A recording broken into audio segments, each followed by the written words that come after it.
Hi this is Amit. तो आज हम लिखने वाले अपना फर्स्ट सी शार्प प्रोग्राम लिखने के लिए बेसिकली ना हमारे पास दो ऑप्शन होते हैं। पहला है आईडीई और सेकंड होता है हमारे पास एडिटर। आईडी की बात करूँ तो हमारे पास है माइक्रोसॉफ्ट विजुअल स्टूडियो और एडिटर है हमारे पास विजुअल स्टूडियो कोड। अगर आपके पास हाई कॉन्फ़िगरेशन पीसी है तो मैं आपको रेकमेंड करूंगा कि आप अपने सारे कोड आईडीई में ही लिखिए। अगर आपके पास लो कॉन्फ़िगरेशन पीसी है तो आप एडिटर के साथ में जा सकते हैं। तो चलिए हम पहले इन दोनों को ही डाउनलोड करके देख लेते हैं। तो चलिए डाउनलोड करते हैं माइक्रोसॉफ्ट विजुअल स्टूडियो। सिंपली हमें गूगल पे आना है और हमें लिख देना है माइक्रोसॉफ्ट विजुअल स्टूडियो डाउनलोड। जो भी इसका फर्स्ट लिंक रहेगा गूगल पे जब भी हम सर्च करेंगे उसको आपको सिंपली क्लिक कर देना है और आप इनकी ऑफिशियल वेबसाइट पे आ जाओगे। पेज के थोड़ा सा बॉटम पे हम देखेंगे कम्युनिटी सेक्शन में फ्री डाउनलोड यहाँ पर मिलेगा। क्लिक करते ही एक हमें प्रॉम्प्ट देगा जो हमें सेव करने के लिए ऑप्शन देगा। तो हमें सिंपली इंस्टॉलर को सेव कर देना है। यहाँ पर सेव करने के बाद इसको इंस्टॉलर को हमें ओपन करना है, डबल क्लिक करके रन कर देना है और इसको हमें इंस्टॉल कर देना है। थोड़ा थोड़ा सा टाइम ले सकता है बट मैं थोड़ा फास्ट फॉरवर्ड कर रहा हूँ। ओके, जैसे हमने यहाँ पे थोड़ा सा फास्ट फॉरवर्ड किया, आपका जो मेन स्टेप है वो है ये पेज। इंस्टॉल करने के बाद आपके पास ये पेज दिखेगा। आपको देखिए ध्यान से देखना कहाँ क्लिक करना है, डॉट नेट डेस्कटॉप डेवलपमेंट पे और राइट हैंड में इंस्टॉल पे क्लिक कर देना है। क्लिक करने के बाद आपका इंस्टॉल हो जाएगा। और अब हम चलते हैं विजुअल स्टूडियो कोड के ऊपर।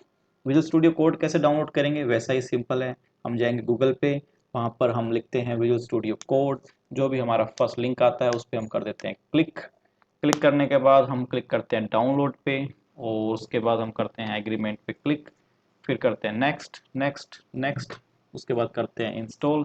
इंस्टॉल होने के बाद हमें प्रॉम्प्ट देगा फिनिश के लिए। अब हम करते हैं फिनिश। सिंपली हमारे पास ये इंटरफेस ओपन हो जाएगा। यहाँ पर देखिए एक्सटेंशन बटन है, इस पर करेंगे क्लिक। यहाँ पे लिख देंगे हम C sharp base language support. Actually अब हम क्या कर रहे हैं, हम सी शार्प के लिए एक्सटेंशन डाउनलोड कर रहे हैं। तो C sharp base language support हम यहाँ पर लिख देते हैं। जो पहला ही एक्सटेंशन है इस पर क्लिक करना है और इसको हमें सिंपली इंस्टॉल कर देना है। कुछ टाइम में इंस्टॉल हो जाएगा जब भी, और जैसे इंस्टॉल हो हमें क्लिक करना है फाइल पे। मैं क्लिक करता हूँ फाइल पे, न्यू टेक्स्ट फाइल पे और यहाँ देखिए सिलेक्ट ए लैंग्वेज पे क्लिक करना है आपको। इस पे फिर इसके बाद हमें जाना है सी शार्प पे। सी शार्प पे क्लिक करने के बाद हमारे पास जो भी इंटरफेस आता है, अब हमारा सी शार्प प्रोग्राम लिखने के लिए इंटरफेस रेडी है। तो हमने ना विंडो ओपन कर ली है और हमारे सामने एक ये प्रोग्राम सिंपल प्रोग्राम है, एक हेलो वर्ल्ड ही प्रिंट कर रहा है। तो हम क्या करते हैं, इस प्रोग्राम का स्ट्रक्चर समझते हैं। बिल्कुल लाइन वाइज लाइन ही हम समझेंगे। तो सबसे पहले लाइन वन इसको हमें लीव करना है, अभी हम नहीं समझते हैं। सेकंड लाइन पे जैसे आते हैं ना, देखो हमें लिखा हुआ नेम स्पेस। नेम स्पेस के आगे कोई भी आप नाम दे सकते हो। नेम स्पेस एक कीवर्ड है। जैसे मान लो कि मैंने माई स्पेस यहाँ पर लिख दिया, कुछ भी आप नाम दे सकते हो। तो सबसे पहले ना हमें हायरार्की समझनी है कि प्रोग्राम कैसे अरेंज किया हुआ है। तो ये फिगर देखिए आप, इसमें देखो सबसे पहले नेम स्पेस है। नेम स्पेस के अंदर क्लासेस है, क्लासेस के अंदर फिर से फंक्शन है। तो इस हायरार्की को आपको ध्यान रखना है, हम प्रोग्राम इसी हायरार्की में ही लिखते हैं। सबसे पहले नेम स्पेस बनाएंगे, उसके बाद क्लासेस लिखेंगे, उसके अंदर हम फंक्शन लिखेंगे। यहाँ पर भी ऐसा ही किया हुआ, देखो पहले नेम स्पेस लिखा हुआ है, उसके बाद फिर क्लासेस लिखी हुई है, उसके बाद हमने फंक्शन लिखा हुआ है, ऐसा ही लिखा हुआ है। तो हम क्या कर रहे हैं, सबसे पहले आप समझ रहे हैं कि सर नेम स्पेस क्या होता है। तो नेम स्पेस ध्यान रखना क्लासेस को कंटेन करता है। ओके, तो इसको हम एक रियल लाइफ एग्जांपल से समझते हैं। मैं क्या करता हूँ ना, मैं एक फोल्डर बना लेता हूँ। यहाँ पर मैंने न्यू फोल्डर बनाया हुआ है। ओके, और इसको मैं डिलीट कर देता हूँ।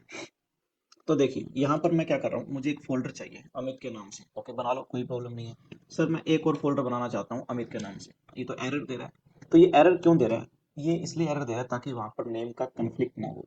नेम कन्फ्लिक्शन क्या होता है, अगर मैंने यहाँ पर अमित के नाम से फोल्डर दूसरा भी बना, तब आप उसको आइडेंटिफाई नहीं कर पाओगे। अगर मैं कहूँ कि ओके आप अमित फोल्डर को ओपन करो, अगर यहाँ पर दो अमित होते तो आप कैसे डिफाइन करोगे सर किस अमित को फोल्डर को ओपन करना है। तो यही प्रॉब्लम है। तो इसकी वजह से हम क्या नहीं कर सकते, एक ही फोल्डर के अंदर एक ही स्पेस के अंदर हम दो नाम से सेम फोल्डर क्रिएट नहीं कर सकते। बट सर मुझे तो करना है, मैं क्या करूं। तो आप एक अप्रोच यूज कर सकते हो, आप काम कर सकते हो। आप स्पेसेस बना लो अलग अलग। जैसे मैंने कहा ये स्पेस वन है। ओके, एक और फोल्डर बना लेते हैं, इसको मैंने स्पेस टू रख दिया। ओके, अब आप एक काम करो, एक अमित फोल्डर आप इसमें बना लो और दूसरा अमित फोल्डर आप इसमें बना लो। तो देखो दो फोल्डर बन गए। बट अब हमने अप्रोच क्या यूज किया, हमने नेम स्पेसिस अप्रोच यूज किया। मतलब हमने एक स्पेस में दूसरे फोल्डर को, एक स्पेस में दूसरे फोल्डर को, अब ये अलग अलग फोल्डर हो गए हैं। अब हम इसको डिफाइन कर सकते हैं। अगर मैं अब आपसे कहूँ कि मुझे अमित फोल्डर ओपन करना है, तो आपको बताना पड़ेगा सर वो स्पेस वन में है या स्पेस टू में है। तो मैं कहूंगा कि स्पेस टू में है, तो आप समझ गए कि स्पेस टू में जाके अमित फोल्डर को ओपन करना है। वैसे ही यहाँ पर नेम स्पेस है, तो यहाँ पे नेम स्पेस क्या कंटेन कर रहा है, ये सिंपली क्लासेस कंटेन कर रहा है। तो यहाँ पर भी उसको हम वैसा ही यूज करेंगे। जैसे अगर आपको सेम नाम से दो क्लास बनाना हो, तो जैसे यहाँ पे क्लास का नाम है प्रोग्राम, आपको एक और क्लास बनानी हो तो प्रोग्राम के नाम से ही, तो आप क्या कर सकते हो, आप उनको अलग अलग नेम स्पेसेस में बनाओगे। वैसे नेम स्पेस का ना कोई काम नहीं है ज़्यादा, बट ये सिर्फ कोड को मैनेज करता है। मैंने कहा अगर आप एक ही क्लास को दो दो नाम से बनाना चाहते हो, अलग अलग क्लास को नाम एक ही रखना चाहते हो, तो आपको नेम स्पेस यूज़ करना पड़ेगा। और नेम स्पेस यूज़ करना ना एक अच्छा गुड प्रैक्टिस मानी जाती है, क्यों, ये क्लास को, ये प्रोग्राम को मैनेज करता है, इसलिए आपको हमेशा बोला जाता है कि आप नेम स्पेसेस का यूज़ कीजिए। तो मेन कंक्लूजन यही है कि जो नेम स्पेस है हमारा नेमिंग कन्फ्लिक्शन को रिमूव करता है, ताकि जो दो क्लासेस है उनका सेम नेम है तो उनको अलग अलग रख सके। उसके बाद आते हैं क्लास। क्लास क्या होती है? क्लास एक फंडामेंटल ब्लॉक होता है ऑब्जेक्ट ओरिएंटेड प्रोग्रामिंग लैंग्वेज का। कोई भी क्लास अगर कोई भी प्रोग्रामिंग लैंग्वेज अगर वो ऑब्जेक्ट ओरिएंटेड है तो वहां पर क्लासेस और ऑब्जेक्ट्स होंगे, उसी की वजह से ही वो ऑब्जेक्ट ओरिएंटेड है। तो इसको हम बहुत ही डिटेल में पढ़ने वाले हैं, बट अभी आपको इतना नहीं पढ़ना है। उसके बाद है फिर फंक्शन। तो ये फंक्शन है, ये है मेन फंक्शन। आपने पहले सुना होगा मेन फंक्शन, इसका नाम भी मेन है और इसका काम भी मेन है। इसको मेन क्यों बोलते हैं, उसका काम मेन क्यों है? ये इसलिए थोड़ा सा एक अलग फंक्शन है, मेन फंक्शन इसलिए है क्योंकि आपका जो प्रोग्राम है ना, उसकी एग्जीक्यूशन यहीं से स्टार्ट होगी। जब भी कंपाइलर आपके प्रोग्राम में एंटर करेगा ना, वो हमेशा सबसे पहले मेन फंक्शन को ढूंढेगा। ऐसा क्यों? क्योंकि वो एग्जीक्यूशन ही स्टार्ट शुरू यहाँ से करेगा। जैसे उसको मेन दिखा, उसकी बॉडी कहाँ से शुरू है? यहाँ से, तो यहीं से ही वो प्रोग्राम को शुरू कर देगा। अब इसमें क्या लिखा हुआ है? इसमें देखिए, इसमें हमने सिंपली एक राइट लाइन फंक्शन लिखा हुआ है। तो ये राइट लाइन क्या कर रहा है? इसको मैं कोई भी पैरामीटर दूंगा ना, कोई भी लाइन लिखने को दूंगा, ये डिस्प्ले कर देगा सिंपल कहाँ पर? स्क्रीन पर। ओके, ठीक है सर, ये राइट लाइन है और मैंने यहाँ पे हेलो वर्ल्ड दिया, मुझे कहा भाई, मैंने कहा तो इसको प्रिंट कर दे। तो राइट लाइन ने कहा ओके मैं प्रिंट कर देता हूँ। ओके सर, राइट लाइन तो फंक्शन का नहीं है, बट सर ये कंसोल क्या लगाया हुआ है? कंसोल क्या है सर? तो देखो फिर से हायरार्की याद करो, सबसे पहले नेम स्पेस आता है, उसके बाद क्या आएगा? क्लासेस आएंगी, क्लासेस के अंदर क्या होगा? फंक्शन होगा। तो ये जो फंक्शन है ना, जब आप समझ गए हो ये फंक्शन कहाँ पे रखा हुआ है, ये कंसोल नाम से कोई क्लासेस है, ये उसमें रखा हुआ है। तो मैं उसको बता रहा हूँ कि राइट लाइन फंक्शन का यूज करो। और वो सर कहाँ पे है, आप उसको ये भी बताओगे, आप कंसोल क्लास में जाओ, आपको वहां मिलेगा। ओके सर, हो गया। बट सर आपने कहा इस लाइन को छोड़ना, ये क्या है? Using system.